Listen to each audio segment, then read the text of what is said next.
Yesus mengutuk pohon ara dicatat dalam Matius 21 ayat 18 hingga 22 dan Markus 11 ayat 12 hingga 14 dan ayat 20 hingga 25. Melihat dari dekat, kisah-kisah ini memberikan wawasan tentang mengapa Yesus memilih untuk mengutuk pohon ara ini.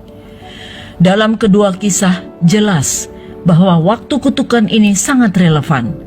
Itu terjadi selama minggu ketika Yesus akan disalibkan. Tampaknya Yesus mengutuk pohon ara sehari setelah Yesus dieluk-elukan di Yerusalem, atau Minggu Palma ketika orang-orang memuji Dia sebagai Raja Mesias. Dalam catatan Markus, Yesus mengutuk pohon ara dalam perjalanannya untuk membersihkan bait suci.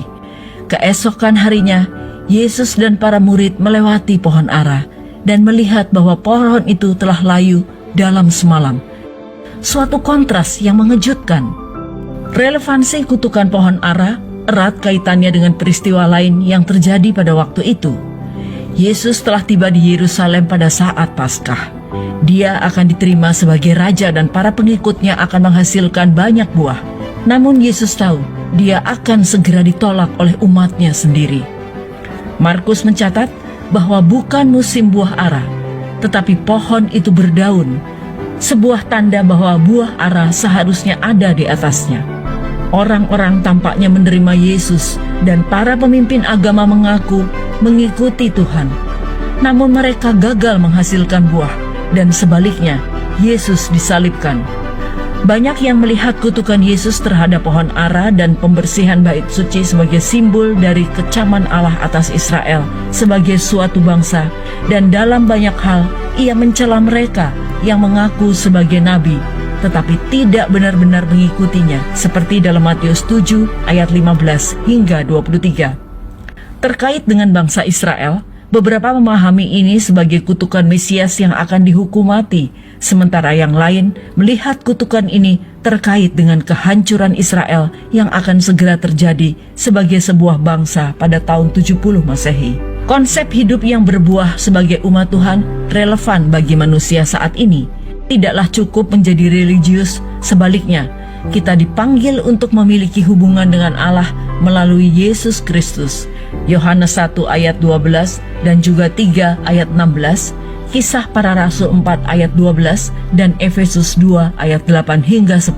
Mereka yang ada di dalam Kristus dijadikan ciptaan baru, 2 Korintus 5 ayat 17, dan dipanggil ke dalam hubungan yang aktif dengan Allah yang menghasilkan buah.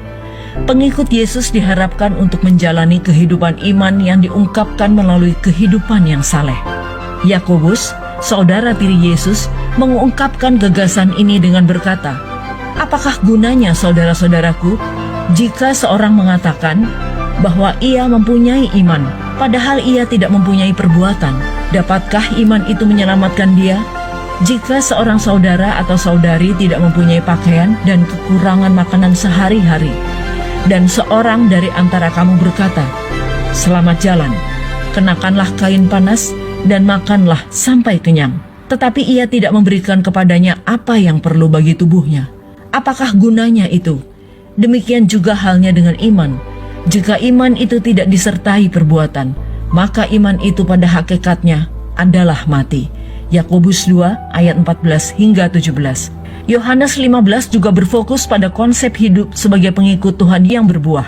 Buah roh secara khusus dijelaskan dalam Galatia 5 ayat 22 hingga 23 sebagai kasih, sukacita, damai, sejahtera, kesabaran, kemurahan, kebaikan, kesetiaan, kelemah lembutan, pengendalian diri.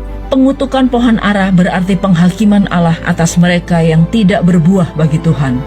Hingga hari ini, Tuhan memanggil umatnya untuk hidup berbuah yang dimungkinkan oleh sebuah relasi dengannya untuk kemuliaannya.